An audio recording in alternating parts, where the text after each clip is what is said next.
Hi everyone, I'm Matt Eales, B&G Product Director, and today I want to share with you some of my top tips for getting the most out of your B&G system. Part of your boat preparation should be to clean and check your paddle wheel or the boat speed sensor.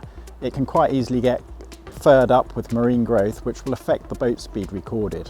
Once you're happy that it's clean, it's time to actually go out on the water and calibrate it. And you can achieve this via three methods. The first one is through a known reference. This is where you use another boat that you're happy that's got a calibrated boat speed. The second option is to use a GPS and use the speed over ground as a reference, but you need to be careful that any wind or tide may affect your speed and therefore give you an inaccurate boat speed calibration. And the third and final option is where you do a speed run over a known distance, and this gives you the most accurate and best results. All the calibration is all achieved via either the MFD, the H5000 graphic or the Triton display. Once you're happy that your boat speed is calibrated, the second thing to look at is the compass on the board. First thing to do is to make sure that you haven't got any magnetic metals stored near it, because this can greatly affect your compass heading. And then once you're out on the water, you need to complete a compass calibration process. This involves doing a 360-degree turn, and you can initiate this from one of the MFD's, H5000 graphic or Triton display. So the reason we need a correctly calibrated boat speed and heading sensor on our system is because it's used to calculate apparent and true wind in our system. Secondly, it's also used to calculate tide set and rate, which is shown on the sail steer page and is also used in calculating the ley lines.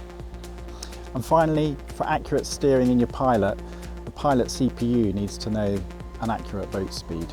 You may also want to spend a little bit of time familiarising yourself with how to use speed over ground as a source of boat speed in case you need a secondary backup source. And one final piece of calibration is the barometric pressure sensor. So you may want to Google a local weather station to get a reference point, and then you can enter this into our system to calibrate your sensor. And this is useful because you can then use your barometric pressure and your true wind to verify and validate any weather forecasts that you have. So some of you may be using a weather routing program to help determine what that optimum route is to the destination. And for these to work accurately, you need a polar for the boat. And the polar is used to determine what the performance of the boat is at different wind speeds and different wind angles. And one source of this is Predict Wind, where they have a complete set of polars for the Lagoon family. So things to check are to make sure that you've got that set in your routing preferences, that you've got your Lagoon model set. And the other thing to do is you can also download those polars and import them into the B&G system. And one thing you can do is connect your MFD to the internet, where you can directly log into your Predict Wind account. And then straight from the touchscreen you can actually set up all your routing preferences and then download the optimum route straight to the MFD ready for your navigation. On your MFD, it's worth checking one of the settings for navigation is either set to Rumline or Great Circle Route. For long distances, Great Circle Route is preferable because it's providing the shortest distance to your destination. As part of your safety preparations, it's worth checking your AIS transponder to make sure it's enabled to transmit, has good range and there's no errors reported. To check it, I would use marine traffic, or you could even use the B&G companion app to make sure that your AIS target has been registered. And to check the range, marine traffic actually show you the distance from the receiver. So this is a way of just verifying how much transmission you have from your VHF aerial. On the MFD, it's worth checking to make sure you've disabled all filters for AIS so that you can see all targets and you haven't filtered out closest or dangerous only. And the other thing you might want to consider is setting up some alerts for your closest point of approach and also your time to closest point of approach. So you may want to spend some time with your crew familiarising yourself how to initiate a man overboard event on our system. And this can be achieved via the MFD, via the two dedicated buttons below the rotary knob, or there's an icon on the home page on the touchscreen. Alternatively, you can wire in a remote button to the H5000 CPU, and a single press of this button will initiate a man overboard event on our system. Another option for initiating a man overboard is when you receive an AIS SART message via the AIS system. And that can be either from your boat or another boat. And that man overboard will appear as an icon on your MFD screen. When you activate a man overboard event, the H5000 graphic, Triton or Nemesis display have a dedicated man overboard page which will be shown automatically. And this gives a GPS position of where that event was triggered, but also a clear steering instructions of how to recover that man overboard. As part of your onboard communications, you may want to take some time to familiarise yourself with how to make a DSC call to an AIS target direct from the touchscreen of the MFD. For any long distance sailing, reliability of your autopilot is paramount.